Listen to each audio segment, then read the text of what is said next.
अगले दिन सुबह 4 बजे ही टोनी का फोन बजा। पटेल का फोन था। उसने बताया कि सुबह 5 बजे ट्रेन स्टेशन पर पहुंच रही है, जिसमें 14 आदमी भेजे हैं उसने। रोज का 10,000 रुपया एक आदमी का। काम कोई भी, कैसा भी ले लो। टोनी वक्त पर स्टेशन जा पहुंचा। अकेला ही था। ट्रेन वक्त पर आई। उन आने वाले 14 आदमियों को तलाशा। एक पता बताकर उन्हें वहां पहुंचने को कहा। अगला दृश्य। दिन के 10 बजे देवराज चौहान का फोन आया टोनी को। अब मुझे क्या करना है? देवराज चौहान बोला। मैं महादेव की लड़की को वहां से छुड़ाना चाहता हूं।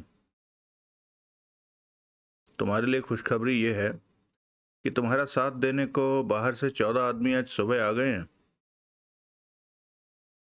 तो तुमने सोचा कि अब आगे क्या करना है? नहीं, आज सोचूंगा।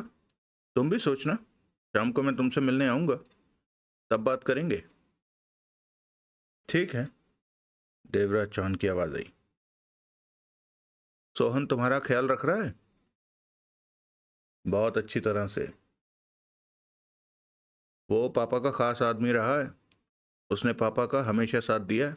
मैं उसकी इज्जत करता हूं। इन बातों से मेरा कोई मतलब नहीं। शाम को मिलूंगा, टोनी ने कहा और फोन बंद करके जेब में रखा और कुर्सी पर आ बैठा। टोनी के चेहरे पर सोचों के भाव दौड़ रहे थे। तभी वीरा भीतर आया। उसने टोनी को देखा। आज भी चौला के आदमी कई जगह देखे जा रहे हैं। देवराज चौहान की तलाश है उन्हें। हाँ। टोनी सोचों में गुम था। कुछ करना है आज, कल की तरह? वीरा ने पूछा। जिन लोगों से कल काम लिया था आज भी उन्हीं से काम लेना। वीरा जाने को हुआ। ये काम दोपहर तक हो जाए वीरा? हो जाएगा टोनी साहब, कहकर वीरा बाहर निकल गया। तभी टोनी का फोन बजा। टोनी ने बात की। दूसरी तरफ उसकी पत्नी मीरा थी। घर आएंगे क्या? क्यों? मैं व्यस्त हूं। मेरे भाई की तबीयत ठीक नहीं है। वो अस्पताल में है। मुझे अभी रांची जाना है। मैं नहीं आ पाऊंगा। तुम ड्राइवर को ले लो, कार पर चली जाओ। गुल्लू और पल्लवी को साथ ले जाना। वहां जाकर मुझे फोन पर बताना कि अब वो कैसा है। बहुत जरूरत हुई तो मैं आ जाऊंगा। टोनी ने शांत स्वर में कहा। ठीक है, मैं बच्चों को लेकर 2 घंटे तक चल दूंगी। टोनी ने फोन बंद कर दिया। अगला दृश्य। चौला और गजनी लंच ले रहे थे।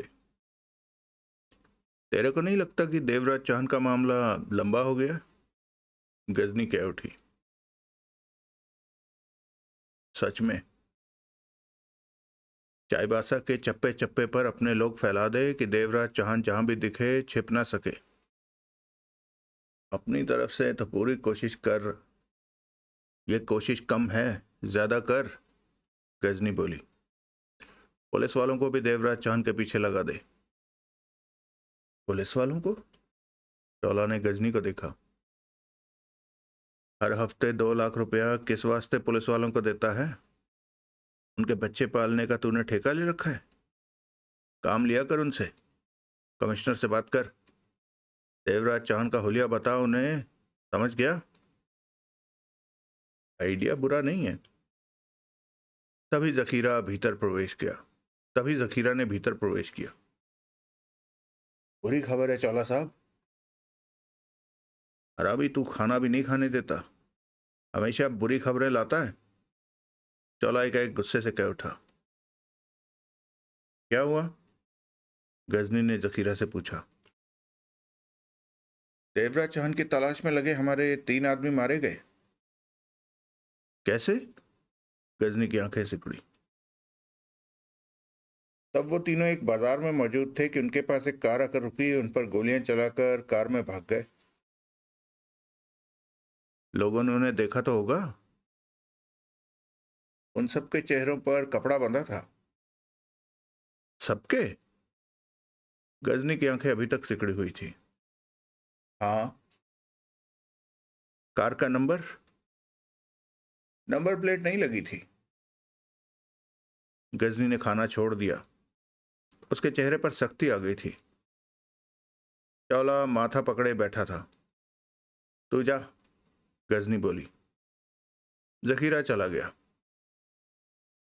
दांत भींचे चौला गजनी से कह उठा, देवराज चौहान चाईबासा में मेरी इज्जत मिट्टी में मिला रहा है। गोलियां चलाने वालों ने अपने चेहरे कपड़ों से छिपा रखे थे। चेहरे तब छिपाए जाते हैं जब पहचाने जाने का खतरा हो।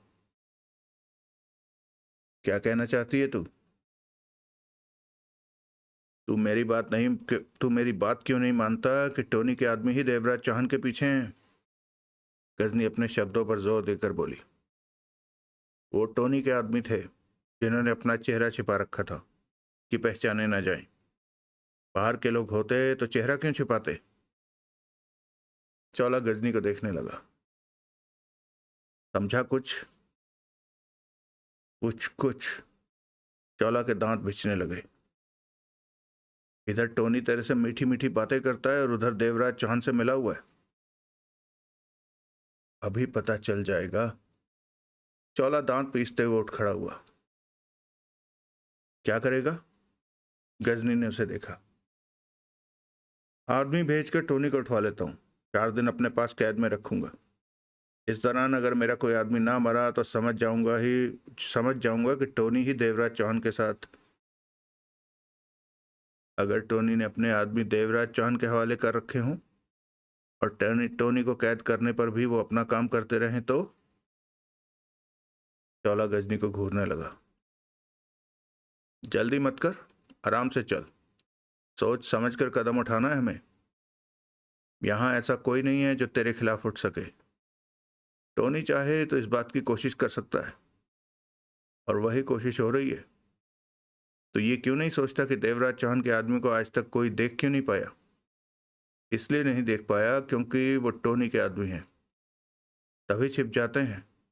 बाहर के आदमी छिप नहीं सकते।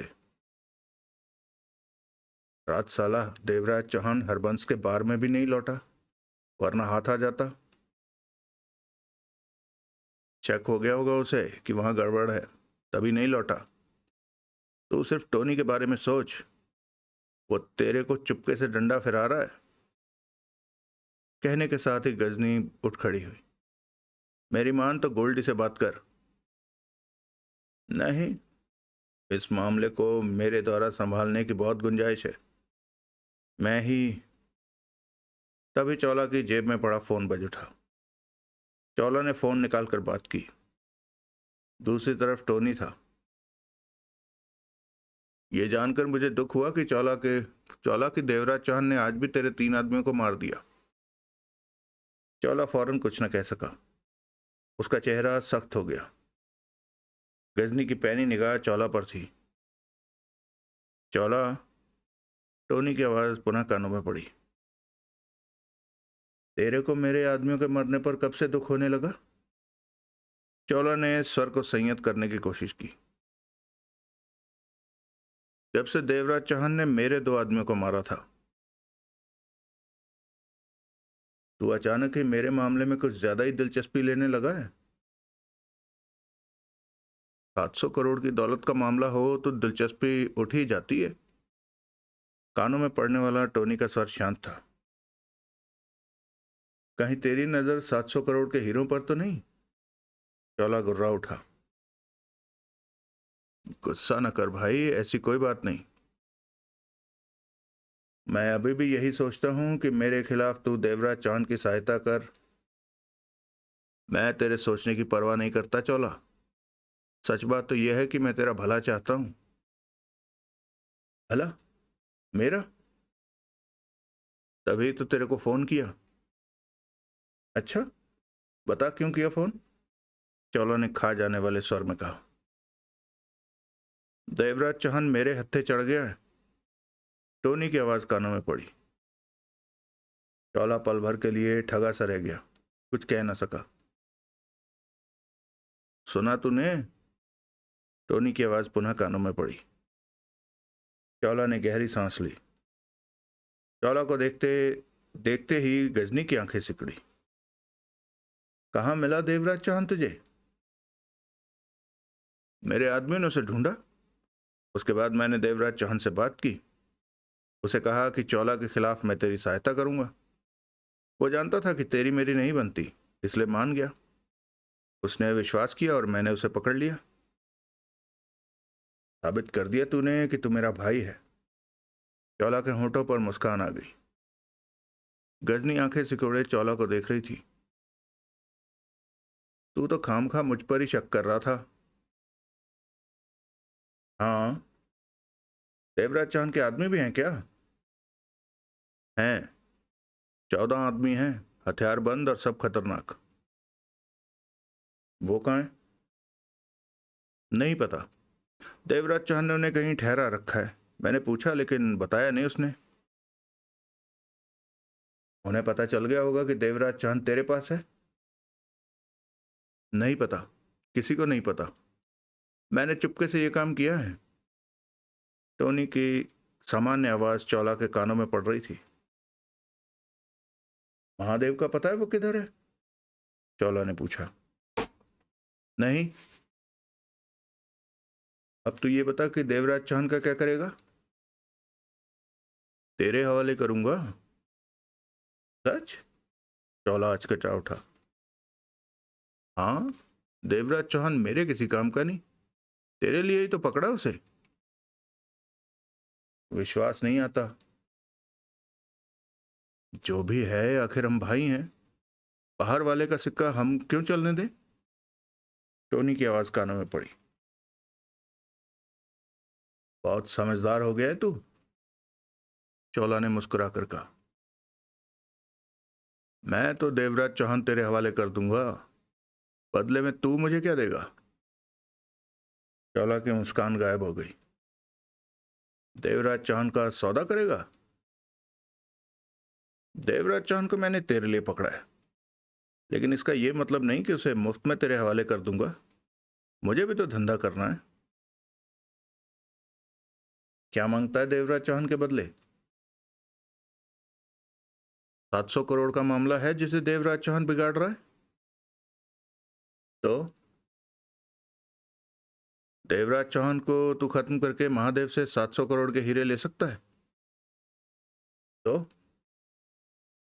देवराज चौहान तेरे हवाले करूंगा तो उसमें से मुझे भी कुछ मिलना चाहिए। ना दूं तो? चौला के माथे पर बल पड़े। तो मैं देवराज चौहान को फिर से आजाद कर दूंगा, क्योंकि मेरा तो उससे कोई पंगा नहीं। मैंने तो सोचा था कि तू समझदार हो गया, चौला ने जले स्वर में कहा। ऐसा क्या गलत कह दिया मैंने?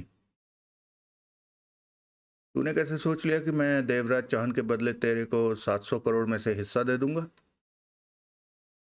नहीं देगा? नहीं। चौला ने फोन पर सख्ती से सिर हिलाया। मैं भी तेरे को मुफ्त में देवराज चौहान नहीं दूंगा। देवराज चौहान को मेरे हवाले करके तू बिगड़े रिश्तों को फिर से ठीक कर सकता है टोनी। रिश्ते तुम लोगों ने बिगाड़े थे, मैंने नहीं। पापा तेरे को बड़ा बनाना चाहते थे, तो तुम लोगों को मुझसे बात करनी चाहिए थी। मैं पापा को समझाता। लेकिन इस तरह हमें धंधे से अलग कर देने का क्या मतलब था? तब हमें जो ठीक लगा वही हमने किया। अब मौका है रिश्तों को सुधारने का। देवराज चौहान मेरे हवाले कर दे। तू अकेला है, हम चार हैं। भाई भाई ही होते हैं। हमारे साथ रहेगा तो तेरे को सहारा रहेगा। पापा से सलाह ले ले। मैं अपने कामों से पापा को दूर रखता हूँ। वो तू जान। देवराज चौहान को मेरे हवाले करेगा तो हमारा रिश्ता सुधरेगा। मेरे को भी कुछ मिलना चाहिए। ठीक है, कुछ तेरे को मिलेगा, कुछ क्या? मुझ पर भरोसा रख, जो दूंगा वो ठीक होगा। चंद पल लाइन पर चुप्पी के बाद टोनी की आवाज कानों में पड़ी। मैं तेरे को कुछ देर में फोन करता हूं। जल्दी करना, तेरे फोन के इंतजार में बैठा हूं मैं, चावला ने प्यार से कहा और फोन बंद करते ही बड़बड़ा उठा। हरामजादा। क्या हुआ? टोनी ने देवराज चौहान को पकड़ लिया है और उसे मेरे हवाले करने के बदले 700 करोड़ में से हिस्सा मांगता है। पूरी बात बता, टोनी ने क्या क्या कहा? गजनी ने पूछा। चावला ने सारी बात बताई। टोनी हमसे चाल चल रहा है, गजनी कह उठी। वो कैसे? मेरे ख्याल में वो देवराज चौहान से मिला हुआ था। अब उसे लगा कि हम ये बात जान जाएंगे तो उसने देवराज चौहान को हमारे हवाले करने का फैसला कर लिया कि हम पर एहसान चढ़ा सके। तू टोनी पर शक क्यों करती है? कि क्योंकि तुम्हारे खानदान में सब हरामी हैं। चोला ने बुरा सा मुंह बनाया, फिर बोला, अब वो पापा से सलाह करेगा। तेरा बाप मुफ्त में देवराज चौहान देने को मना कर देगा। चोला के होंठ भिज गए। वो चुप रहा। क्या सोच रहा है? देवराज चौहान हाथ लगा तो उसे समझाकर लाइन पर लाने की चेष्टा करूंगा। नहीं माना तो मार दूंगा। उसके बाद महादेव को सामने आना ही पड़ेगा अपनी बेटी को बचाने के लिए। तब वो पूरे के पूरे हीरे हमारे हवाले करेगा। अभी तो ये देख टोनी क्या जवाब देता है, गजनी कह उठी। सपने मत बुन। अगला दृश्य। 2 घंटे बाद टोनी का फोन आया। मैं देवराज चौहान को तेरे हवाले करने को तैयार हूं, तू जो ठीक समझे दे देना। टोनी की आवाज कानों में पड़ी। ये की ना तूने भाइयों वाली बात? चौला ने मुस्कुरा कर कहा। बेला रोड पर नवरंग सिनेमा के सामने 1 घंटे बाद तेरे को देवराज चौहान मिलेगा, साथ में मैं भी होऊंगा। समझ गया। वक्त कम ज्यादा भी हो सकता है, अपने आदमी वहां फैला दे। ऐसा ही करूंगा। बात खत्म हो गई। चौला खुशी से भरे स्वर में गजनी से कह उठा। घंटे भर तक टोनी देवराज चौहान को हमारे हवाले कर रहा है। गजनी ने पहलू बदला, कहा कुछ नहीं। साले को मेरे हाथ में आने दे। मैं चौला, मुझे कुछ ठीक नहीं लग रहा, गजनी ने कहा। क्या मतलब? टोनी का हमारे मामले में आना कोई चाल है? भला वो हमारे लिए देवराज चौहान को क्यों पकड़ेगा? रिश्ता सुधारने के लिए वो हमसे बनाकर रखना चाहता है। मुझे विश्वास नहीं आता। मेरे भाइयों पर तूने कभी विश्वास नहीं किया। अब भी तेरे को टोनी से शराफत हज अब भी तेरे को टोनी की शराफत हजम नहीं हो रही। हाँ, ठीक कहा। गजनी गंभीर थी। सब ठीक है, हर बात में शक ना किया कर। तुम्हारे बाप के बारे में मैंने जो बातें सुनी हैं उस हिसाब से तो वो टोनी की तुम भाइयों से कभी नहीं बनने देगा।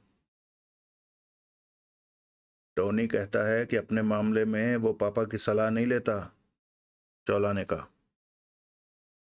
वो झूठ कहता है। वो बूढ़ा चैन से बैठने वाला नहीं है, गजनी कड़वे स्वर में कह उठी। उसे हुकूमत करने की आदत है। अगला दृश्य। आज देवराज चौहान ने दिन भर आराम किया था। सोहन और उसकी पत्नी घर पर ही रहे, परंतु देवराज चौहान के साथ कोई खास बात नहीं हुई। उस वक्त शाम के 5 बज रहे थे जब देवराज चौहान चाय पीकर हटा कि तभी कॉल बेल बजी। सोहन ने आगे बढ़कर दरवाजा खोला तो टोनी को खड़े पाया। सोहन एक तरफ हट गया।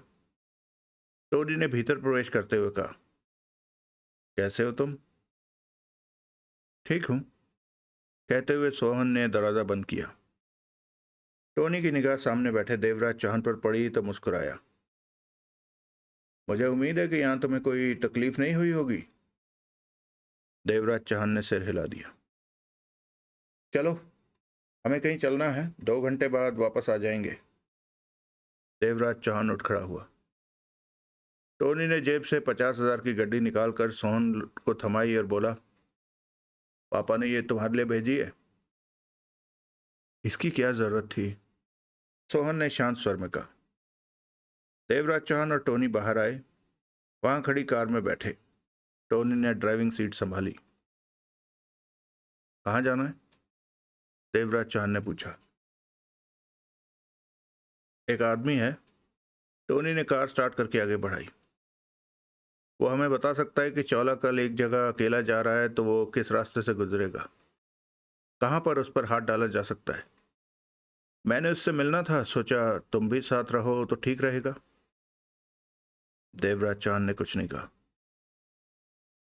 चौला हमारे हाथ लग जाए तो मेरी तुम्हारी सारी समस्या हल हो सकती है। हाँ, फिर हम अपनी चला सकते हैं, देवराज चौहान बोला। कार सामान्य गति से सड़क पर जा रही थी। शाम के वक्त भी चाईबासा में ज्यादा ट्रैफिक नहीं था। देवराज चौहान ने सिगरेट सुलगा ली। जब चौला तुम्हारे हाथ लगेगा तो तुम्हें कैसा लगेगा? बहुत अच्छा।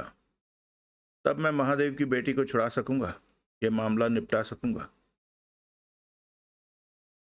फिर मैं चौला की गर्दन काटूंगा, कहकर टोनी हंस पड़ा। कुछ ही देर में कार नवरंग सिनेमा के सामने आ रुकी।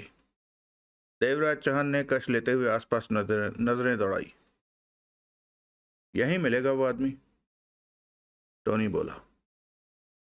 देवराज चौहान ने बाहर निकलने के लिए दरवाजा खोला तो टोनी ने कहा, तुम बाहर मत निकलो। चौला के आदमियों से तुम्हें खतरा है। इस वक्त कोई पंगा नहीं पड़ना चाहिए। देवराज चौहान भीतर ही बैठा रहा। दरवाजा बंद कर लिया।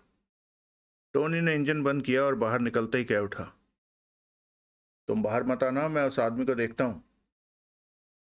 देवराज चौहान ने टोनी को कार से दूर होते देखा। आखिरी कश लेकर देवराज चौहान ने सिगरेट का टुकड़ा खिड़की से बाहर उछाल दिया। 3-4 मिनट ही बीते कि देवराज चौहान को कार के आसपास कुछ आदमी मंडराते दिखे। उसकी आंखें सिकुड़ी। इससे पहले कि कुछ समझ पाता, 10-12 हथियारबंद आदमियों से एक कार को घिरा देखा। देवराज चौहान के दांत भिज गए तो चौला के आदमियों की नजर उस पर पड़ गई। रिवॉल्वर उसके पास थी, लेकिन इतने आदमियों से मुकाबला कर पाना संभव नहीं था। ये सब अचानक क्या हो गया?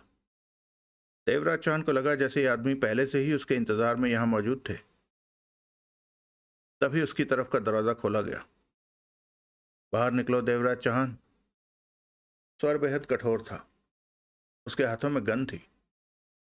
देवराज चौहान ने उस आदमी को देखा, फिर कार से बाहर निकल आया। हथियार है तुम्हारे पास? उसने गन की नाल देवराज चौहान की छाती पर रख दी। रिवॉल्वर है। देवराज चौहान की निगाह हर तरफ घूम रही थी। निकालो और कार की सीट पर रख दो। चालाकी मत करना, तुम घिरे हुए हो, मारे जाओगे। देवराज चौहान ने रिवॉल्वर निकाली और कार की सीट पर रख दी। चलो, उधर खड़ी वैन की तरफ चलो। देवराज चौहान ने उस व्यक्ति को देखा। तुम लोग पहले से यहां मौजूद थे? देवराज चौहान ने पूछा। हाँ। तुम्हें मालूम था कि मैं यहां आने वाला हूं? तेरे को नहीं पता? उसने दांत भींच कर कहा। क्या? टोनी ने तेरे को चौला के हवाले कर दिया है? क्या कहते हो? देवराज चौहान हक्का बक्का रह गया। कानों पर विश्वास नहीं आया। हैरान सा खड़ा रह गया। उसने पीठ पर गन की नाल रखी और धक्का देता बोला, चल। इसके साथ ही देवराज चौहान पर आदमियों का घेरा तंग होने लगा। वो लोग देवराज चौहान को वैन में बिठाकर ले गए। एक तरफ से टोनी निकलकर अपनी कार के पास पहुंचा। भीतर बैठा। सीट पर पड़ी देवराज चांद के रिवॉल्वर उठाकर अपनी जेब में रखी और कार स्टार्ट करके आगे बढ़ा दी। चेहरा शांत था। फोन निकाला और नंबर मिलाया। बात हो गई। तुम लोग तैयार हो? एकदम। बोलो क्या करना है? अब से 1.5 घंटे बाद तुम सब लोगों ने वहां से निकलना है। गन्स एक बार फिर चेक कर लो। मैं दोबारा फोन करके तुम लोगों को एक ठिकाने के बारे में बताऊंगा। उस जगह पर हमला बोलना है। जो दिखे मार देना है। औरतों को नहीं मारना है। एक आदमी जिसका नाम देवराज चौहान है, जिसका हुलिया भी बता दूंगा, उसे भी नहीं मारना है। याद रखो, तुम लोग उसी देवराज चौहान के आदमी हो। वही तुम्हें पैसा दे रहा है। लेकिन उन लोगों ने देवराज चौहान को पकड़ लिया। देवराज चौहान को तुम लोगों ने मारा तो तुम्हें पैसे नहीं मिलेंगे। ठीक है, तुम देवराज चौहान का हुलिया में अच्छी तरह से समझा देना। समझा दूंगा। घंटे तक फोन करूंगा, टोनी ने कहा और फोन बंद कर दिया। उसके बाद टोनी ठिकाने पर अपने बाप कोटला के पास जा पहुंचा। अगला दृश्य। कोटला ने दीवार में लगी घड़ी में समय देखा, फिर टोनी से कह उठा, क्या बात है, आज तो जल्दी मेरे पास आ गया। सब ठीक तो है? सब ठीक है पापा, आपने जो कहा मैंने कर दिया। क्या किया? चौला के साथ सौदा किया देवराज चौहान का, फिर देवराज चौहान को उसके हवाले कर दिया। कितनी देर पहले देवराज चौहान को उसके हवाले किया? 40 मिनट पहले। सौदा क्या किया चौला से? मैंने तो हीरो में हिस्सा मांगा था, परंतु उसने इनकार कर दिया। कहने लगा देवराज चौहान को मेरे हवाले करके तू बिगड़े रिश्ते को सुधार सकता है। उसने कहा कि वो अपनी खुशी से कुछ दे देगा। और तू मान गया? मैंने सोचने के लिए 2 घंटे का समय लिया, फिर माना। चौला को तेरी बातों पर शक तो नहीं हुआ? नहीं। ये अच्छा हुआ। कोटला के कमजोर स्वर में उत्साह भराया था। बहुत अच्छा रहा। आपकी कमर कैसी है? पहले से ठीक है, दर्द अभी बाकी है। दवा खाई? हाँ खाई थी। कोटला अपने चेहरे पर आ बैठी मक्खी को कमजोर हाथ से उड़ाता हुआ बोला, अब पता है क्या करना है? हाँ। टोनी के चेहरे पर जहरीली मुस्कान उभरी। अब देवराज चौहान के आदमी देवराज चौहान को छुड़ाने जाएंगे। कोटला कुछ कहने लगा कि टोनी का फोन बजने लगा। हेलो, टोनी ने बात की। तूने तो कमाल कर दिया टोनी। चौला का खुशी से भरा स्वर टोनी के कानों में पड़ा। तूने साबित किया कि तू मेरा भाई है। साबित क्या करना है? तू मेरा भाई ही है। टोनी ने अपने लहजे में थोड़ी सी खुशी भर ली। मुझे देवराज चौहान की बहुत जरूरत थी। अब वो तेरे पास है। तू भूलना मत कि तूने मुझे कुछ देना है। देवराज चौहान मुफ्त में मैंने तेरे हवाले नहीं किया। उधर से चौला हंस पड़ा। याद है, याद है। तेरे बारे में गोल्डी, पम्मी और बोमन से बात करूंगा। मैं चाहता हूं कि हमारी बनी रहे। तुम चाहोगे तो जरूर बनी रहेगी। बंद करता हूं, फिर करूंगा फोन। टोनी ने फोन बंद किया। क्या कह रहा था कमीना? कोटला गुस्से से बोला। धन्यवाद दे रहा था। इसे आज मर जाना चाहिए। तूने उन आदमी से बोला कि वहां पर मौजूद कोई आदमी जिंदा ना बचे। सब समझा दिया। वो तैयार बैठे। फाइनल फोन उन्हें 15 मिनट तक करूंगा। कोटला ने गहरी सांस ली। मैं तेरे को सबसे बड़ा बनाकर मरूंगा टोनी। मेरी ये ख्वाहिश जरूर पूरी होगी। टोनी मुस्कुरा पड़ा। चौला के मरने की खबर आए तो अफसोस करने सबसे पहले तेरे को वहां पहुंचना है। गजनी को संभालना है। समझा? सब समझ गया। गजनी को मैं पटा लूंगा। पूरी कोशिश करूंगा इस बात की। अगला दृश्य। रात के 8 बज रहे थे। चौला के हाथ में विस्की का गिलास थमा था। गजनी के साथ वो उस कमरे में पहुंचा जहां देवराज चौहान को रखा गया था। उस कमरे के बाहर जखीरा खड़ा पहरा दे रहा था। बोल, चौला घूंट भरकर बोला। शक्ल तो देखो हरामी की। जखीरा ने फुर्ती से दरवाजा खोला। चौला और गजनी भीतर प्रवेश कर गए।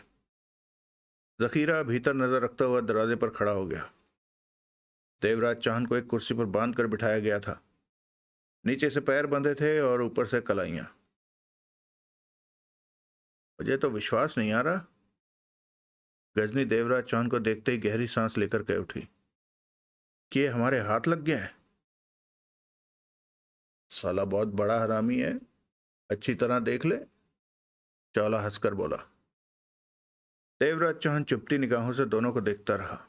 बोला,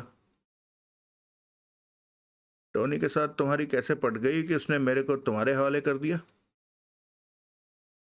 वो मेरा भाई है। खून खून को देखकर जोर मारता है। और मुझे नहीं लगता कि देवराज चौहान को टोनी हमारे हवाले करेगा, गजनी ने टोका।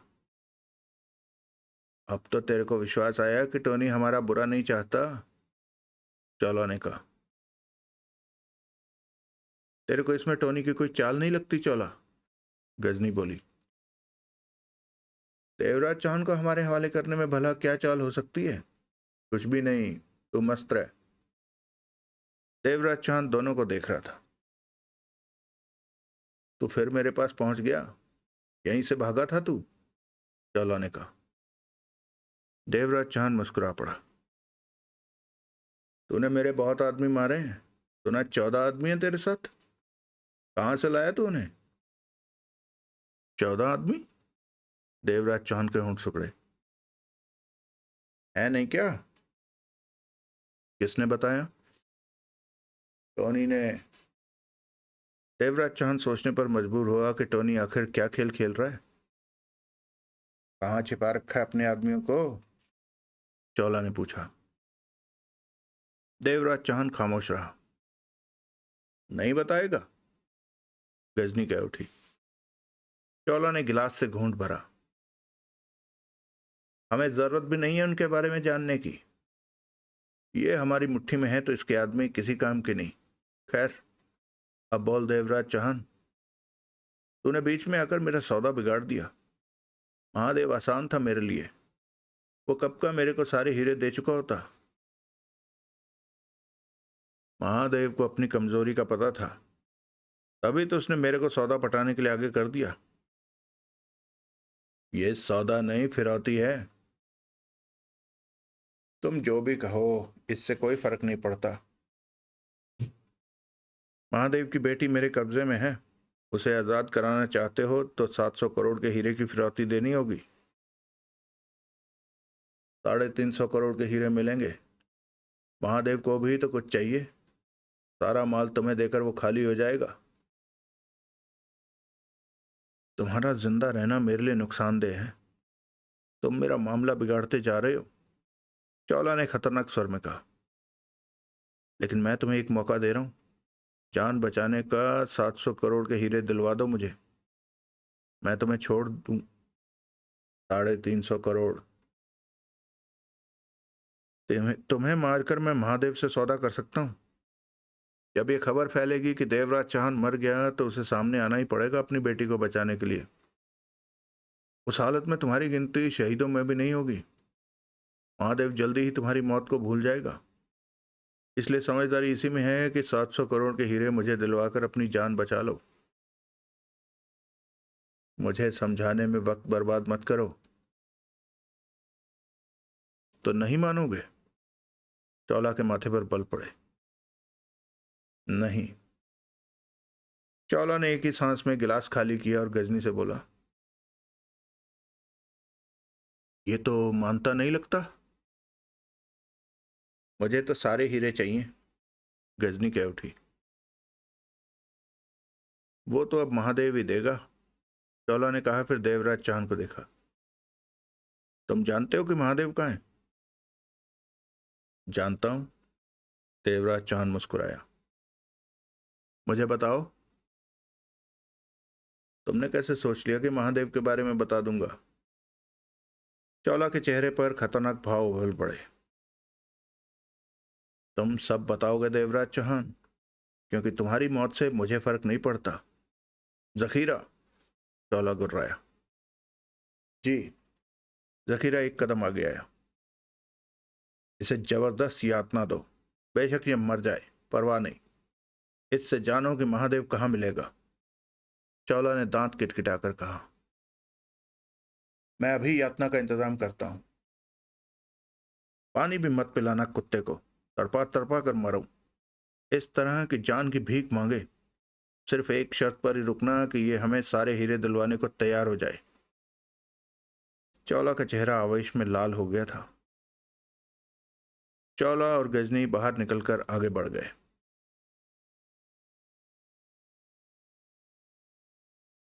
दोनों ड्राइंग रूम में पहुंचे। चावला ने अपना गिलास तैयार करके घूंट भरा कि तभी उसका फोन बजा।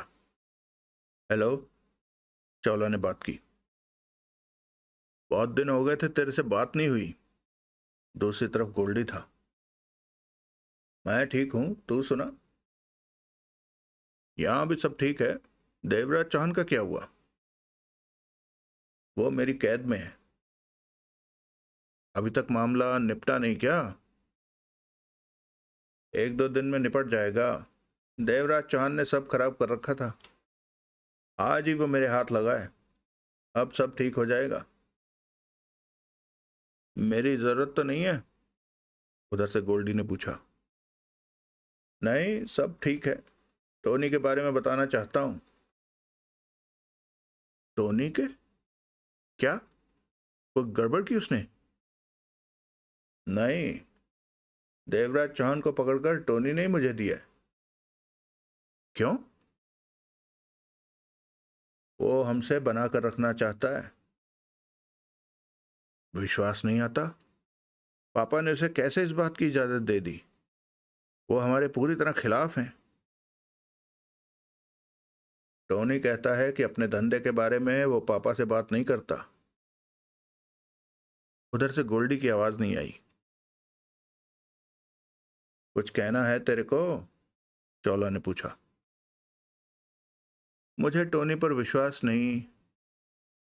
मुझे भी विश्वास नहीं था पहले, लेकिन अब विश्वास आ गया। उसने देवराज चौहान को तेरे हवाले किया तो तेरे को विश्वास आ गया? टोनी हमारे साथ ठीक होने की कोशिश कर रहा है, चौला ने शांत स्वर में कहा। जब तक पापा जिंदा हैं मैं टोनी पर जरा भी भरोसा नहीं कर सकता। तेरा जो मन करे तू वो कर, कहकर टोनी ने फोन बंद कर दिया। चौला ने भी फोन बंद किया। क्या कहता है गोल्डी? गजनी ने पूछा। उसे टोनी पर भरोसा नहीं है। करना भी नहीं चाहिए। मेरी नजरों में टोनी ठीक है। सब उस पर धीरे धीरे भरोसा भरोसा करने लगेंगे, चौला ने कहा। वो बात की बात है। इस वक्त तो मुझे 700 करोड़ के हीरे चाहिए।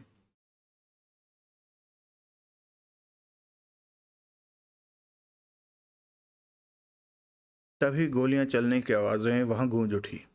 लगा जैसे लोगों ने वहां हमला कर दिया हो। अगला दृश्य।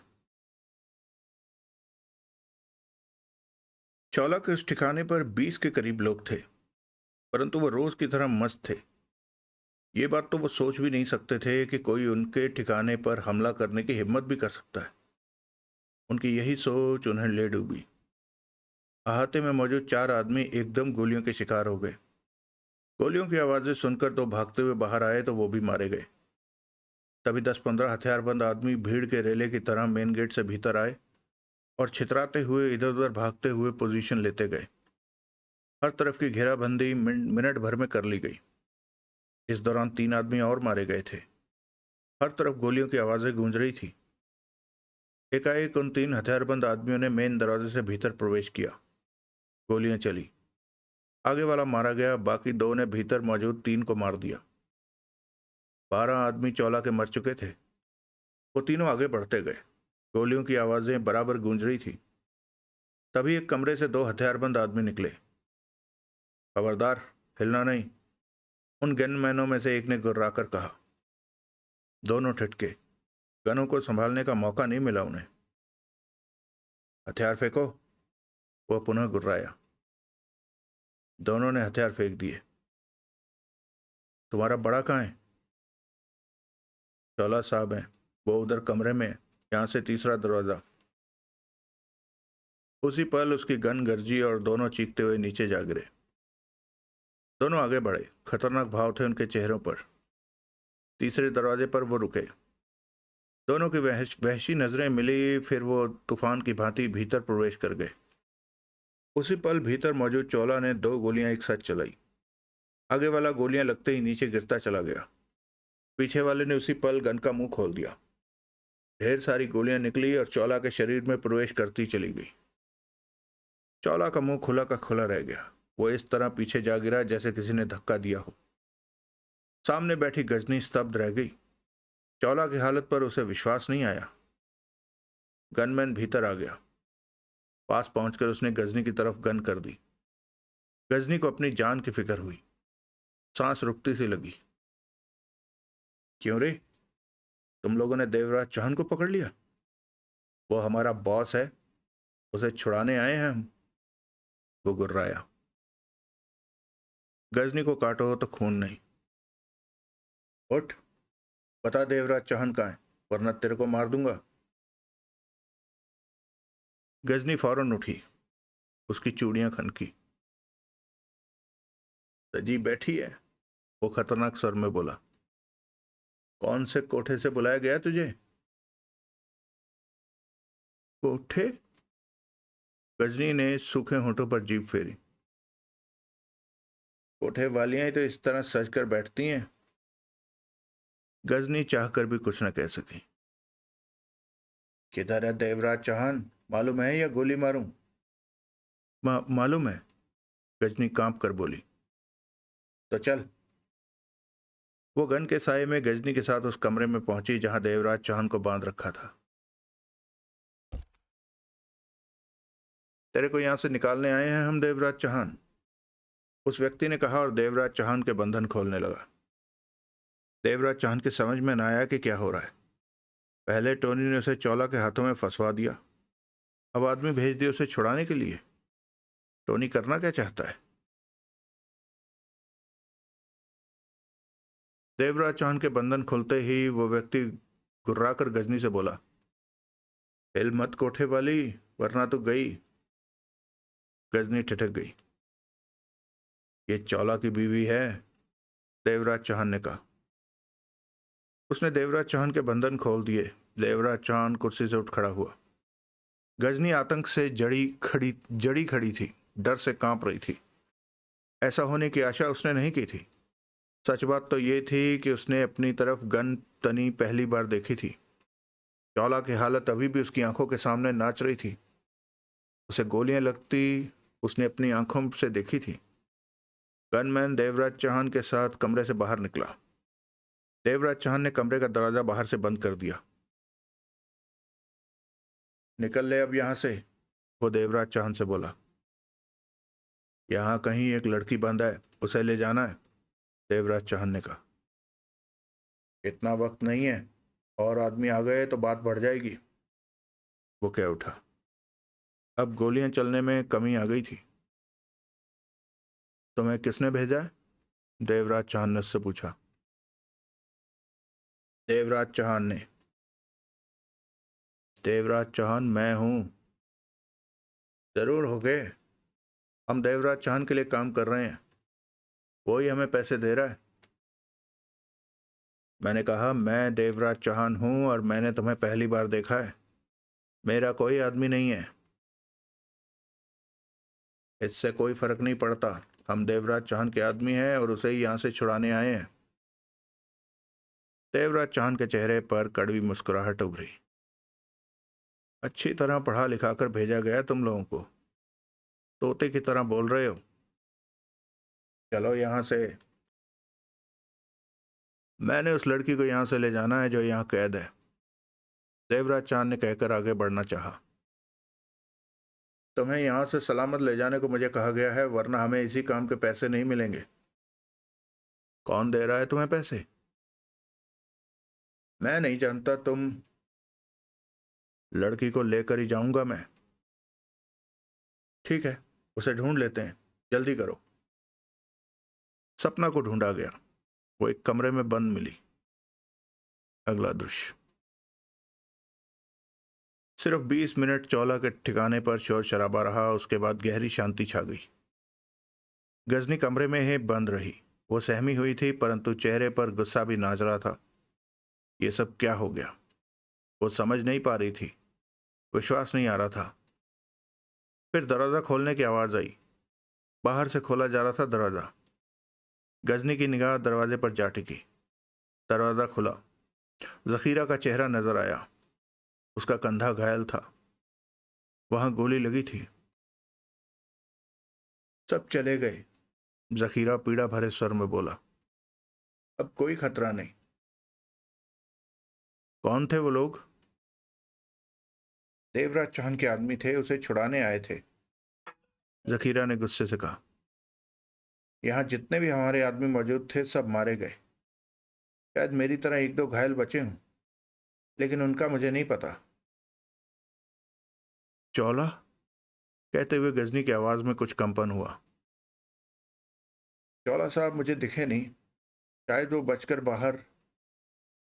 चौला को मेरे सामने गोलियां लगी हैं। गजनी की आवाज में क्रोध और दुख था। चौला साहब कहाँ हैं? जखीरा जैसे अपना दुख दर्द भूल गया हो। उसी कमरे में। गजनी और जखीरा जल्दी से उस कमरे में पहुंचे। गजनी ने कुर्सियों के पीछे गिरे पड़े चौला को देखा।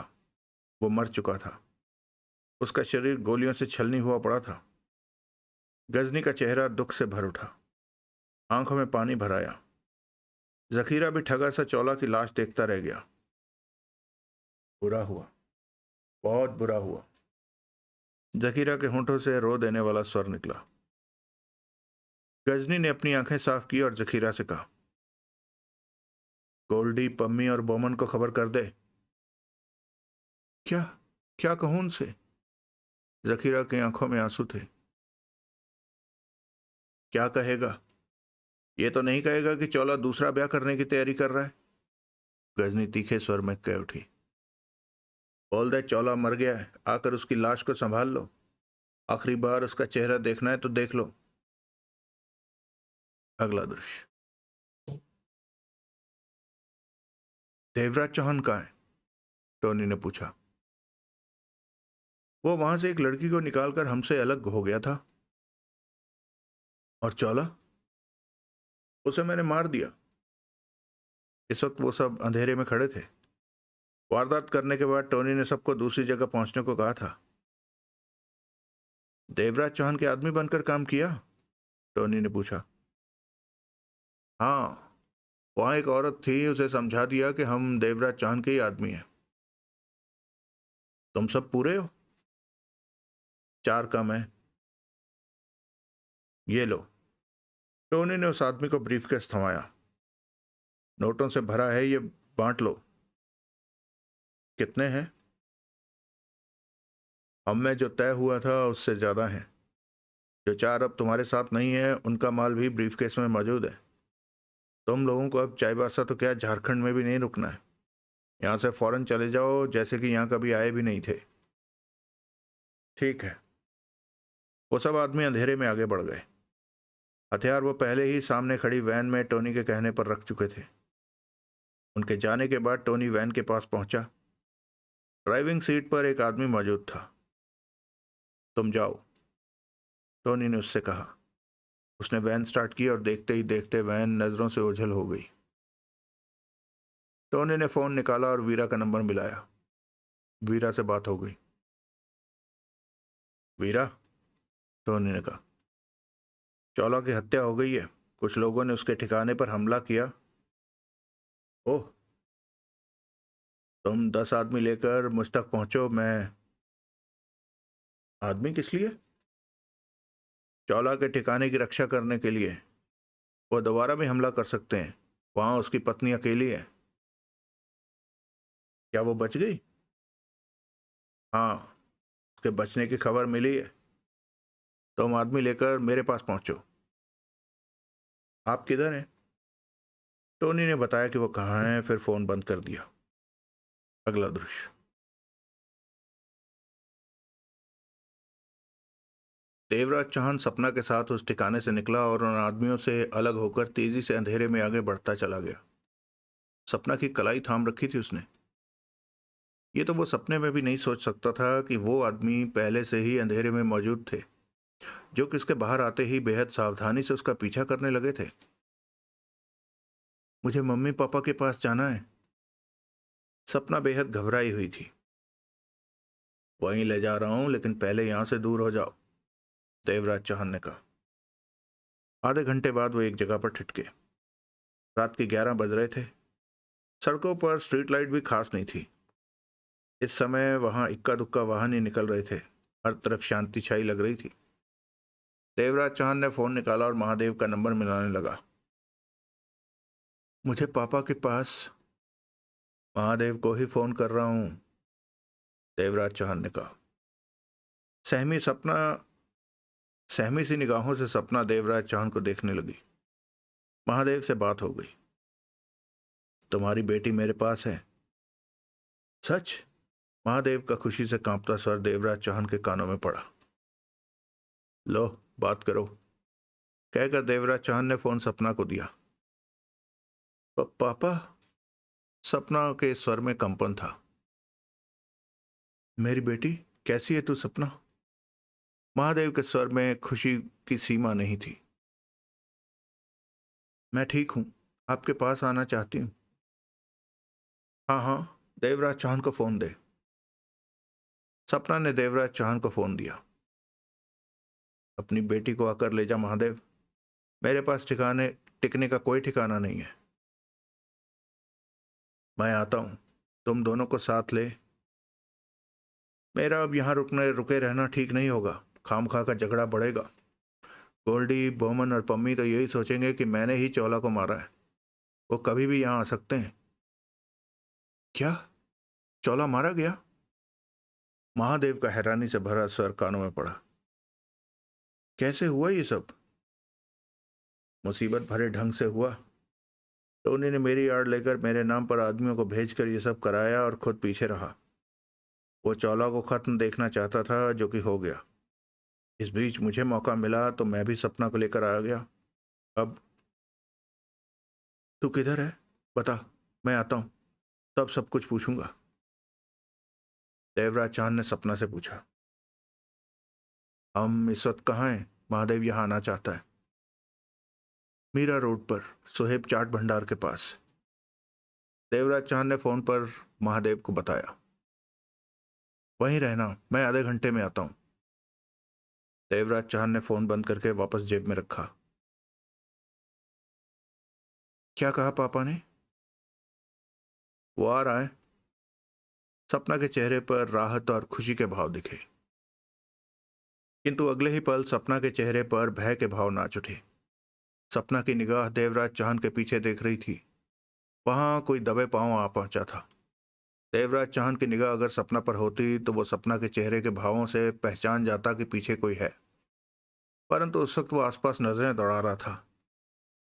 वो सपना के होठों से सूखा डरा स्वर निकला। देवराज चांद ने सपना को देखा। नजरों से पहचान लिया कि सपना उसके पीछे कुछ देखकर डर चुकी है। देवराज चांद ने फुर्ती से पलटना चाहा, परंतु उसी पल वजनदार चीज उसके सिर पर पड़ी।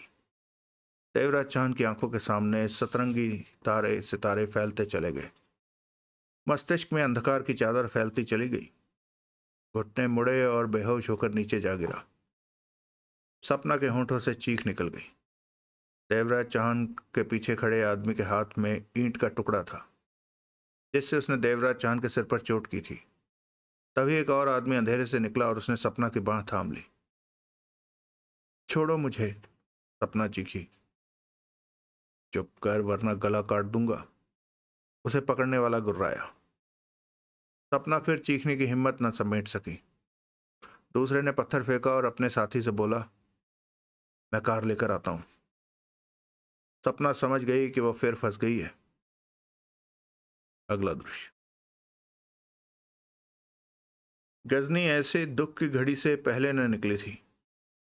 वो अब भी अपने श्रृंगारी रूप में थी। दिमाग ठीक से काम नहीं कर रहा था। सच तो यह था कि उसे विश्वास नहीं आ रहा था कि चौला मर चुका है। जखीरा के साथ मिलकर उसने चौला की लाश को साफ फर्श पर लिटाकर ऊपर चादर डलवा दी थी। ठिकाने पर उनके और आदमी भी आ पहुंचे थे। जखीरा ने डॉक्टर को बुलाकर अपने कंधे की बैंडेज करा ली थी। दो और घायल थे, डॉक्टर ने उनकी भी देखभाल कर ली थी। लाशें अभी भी वहां बिखरी पड़ी थी। हर तरफ खून ही खून नजर आ रहा था। गजनी पस्थाल में उसी कमरे में कुर्सी पर धंसी बैठी थी। सामने चादर से ढकी चौला की लाश पड़ी थी। तभी जखीरा ने भीतर प्रवेश किया।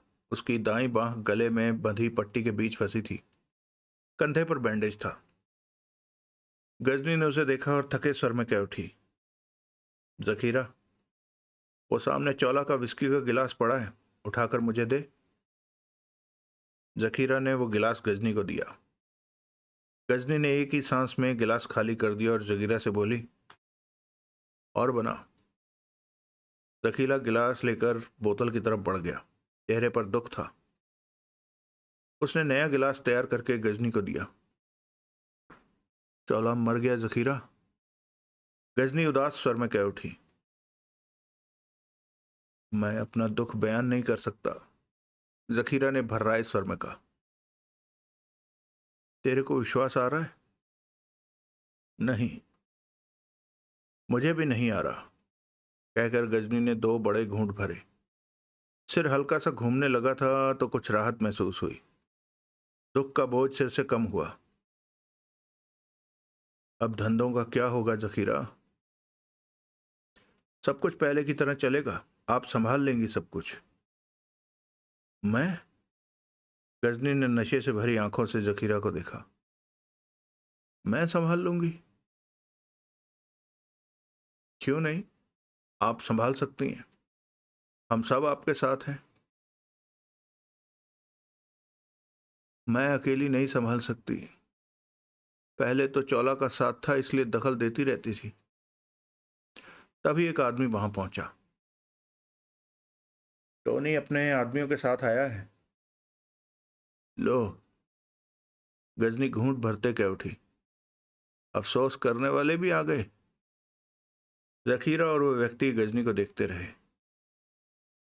बुला, बुला ले भीतर, गजनी ने कहा तो वो आदमी बाहर निकल गया। गोल्डी, पम्मी, बोमन को बोला जखीरा? हाँ, गोल्डी साहब को कह दिया था कि वो बाकी दोनों को भी खबर कर दें। यह देवराज चौहान मुझे पहले से ठीक नहीं लग रहा था। कमीने ने चौला को मार दिया। गजनी गुस्से से बोली, मैं देवराज चौहान के टुकड़े अपने हाथों से करूंगी। अगर वो मुझे मिल गया तो वो मिल जाएगा। जखीरा के होंठ भिज गए थे। गजनी ने नशे से तमतमाई नजरें उठाकर जखीरा को देखा। मिल जाएगा? हाँ, वो जहां भी होगा हम उसे ढूंढ कर खत्म कर देंगे। चौला साहब की मौत की कीमत तो उसे चुकानी ही पड़ेगी। हाँ, वो मिलेगा। उसे तो गोल्डी, पम्मी और बोमन ही नहीं छोड़ेंगे। वो नहीं बचेगा। गजनी ने गिलास खाली किया और एक तरफ लुढ़का दिया। अब तक तो वो चाईबासा से भाग गया होगा। क्यों जखीरा? देवराज चौहान महादेव की बेटी को यहां से ले गया है। ले गया? गजनी ने नशे भरी आंखों से उसे देखा। 700 करोड़ के हीरे। मैं हीरों को पाकर रहूंगी। इन्हीं की वजह से चौला मरा। इतने हीरे हीरे मिल जाएं तो मैं जिंदगी आराम से बिता सकती हूँ। छोड़ूंगी नहीं महादेव को। वो हीरे मेरे हैं। चौला की मौत फिजूल नहीं जाएगी। तभी दरवाजे पर आहट हुई। दोनों की नजरें घूमी। टोनी ने भीतर प्रवेश किया। वो गंभीर था। चेहरे पर दुख के भाव थे। गजनी और टोनी पहली बार आमने सामने पड़ रहे थे। टोनी ने ठिठक कर वहां का नजारा किया, फिर चादर से ढकी लाश चौला की लाश के पास पहुंचा। चादर हटाकर चौला का चेहरा देखा, फिर चेहरा ढका और गजनी के पास आ पहुंचा। अपने भाई की मौत का मुझे बहुत दुख है। मैंने कभी नहीं सोचा था कि चौला इस तरह मारा जाएगा। तू टोनी है? गजनी की आवाज में नशा था। हाँ। टोनी ने पहली बार गजनी को नजरें उठाकर तसल्ली से देखा। जखीरा, टोनी को गिलास बना कर दे। जखीरा बोतल की तरफ बढ़ गया। कैसे हुआ ये सब? टोनी ने गजनी से पूछा। देवराज चौहान की वजह से। क्या? टोनी ने हैरत दिखाई। ये सब देवराज चौहान ने किया है? उसके आदमियों ने, जो उसे वहां से निकालने आए थे और यहां से ले भी गए। ओह। टोनी ने गहरी सांस ली। सारी गलती मेरी रही। तेरी गलती? हाँ। मैं देवराज चौहान को चौला के हवाले न करता तो ये सब ना होता। फिजूल की बातें हैं ये। पहले नहीं पता होता कि क्या होने वाला है। मैंने ठीक कहा ना? ठीक ही कहा। ज्यादा दुखी होने की जरूरत नहीं है। चौला को जाना था, चला गया। तेरा अफसोस करना मैंने स्वीकार किया। जखीरा ने विस्की का गिलास लाकर टोनी को दिया। टोनी ने घूंट भरा। मैंने अपने आदमी यहां लगा दिए हैं। दोबारा ऐसा कुछ हुआ तो हमलावर सफल नहीं होंगे। अब कुछ नहीं होगा। देवराज चौहान बेवकूफ नहीं है जो दोबारा अपने आदमी इधर भेजेगा। टोनी ने जखीरा से कहा। यहां हर तरफ लाशें बिखरी हैं, खून फैला है। किसका इंतजार हो रहा है? किसी का नहीं, जखीरा के होंठों से निकला। तो लाशें उठाओ, खून साफ करो, यहां सब कुछ पहले जैसा कर दो। जखीरा ने गजनी को देखा। गजनी ने सिर हिलाया तो जखीरा बाहर निकल गया। तुम? गजनी मुस्कुराई। यहां के मालिक बनने की कोशिश कर रहे हो? क्या मतलब? जखीरा को हुक्म तो ऐसे दे रहे हो जैसे ये मेरे भाई की जगह है। जो हुआ सो हुआ, परंतु अब यहां सब ठीक हो जाना चाहिए। चौला से तेरी कभी बनी नहीं। बन ही तो रही थी। तभी तो मैंने देवराज चौहान को पकड़कर चौला के हवाले किया था। चौला जिंदा रहता तो जल्दी ही सब कुछ ठीक हो जाता। लेकिन अफसोस की बुरी घटना घट गई। टोनी ने दुखी स्वर में कहा।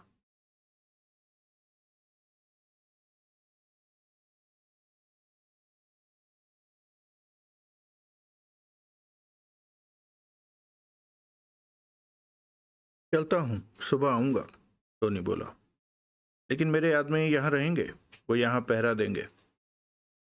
गजनी ने सिर हिला दिया। टोनी वहां से बाहर निकला, अपने आदमी को हिदायत दी, फिर कार में बैठकर चल पड़ा। साथ ही फोन निकाला और नंबर मिलाकर बात की। क्या रहा? टोनी ने पूछा। महादेव की लड़की को हम ले आए हैं। उसे उसी जगह रखा है जहां रखने को आपने कहा था। और देवराज चौहान? उसे बेहोश कर दिया था, वहीं छोड़ आए हैं उसे। जल्दी वापस जाओ। देवराज चौहान वहां बेहोश मिले तो उसे खत्म कर देना, टोनी ने कहा और फोन बंद कर दिया।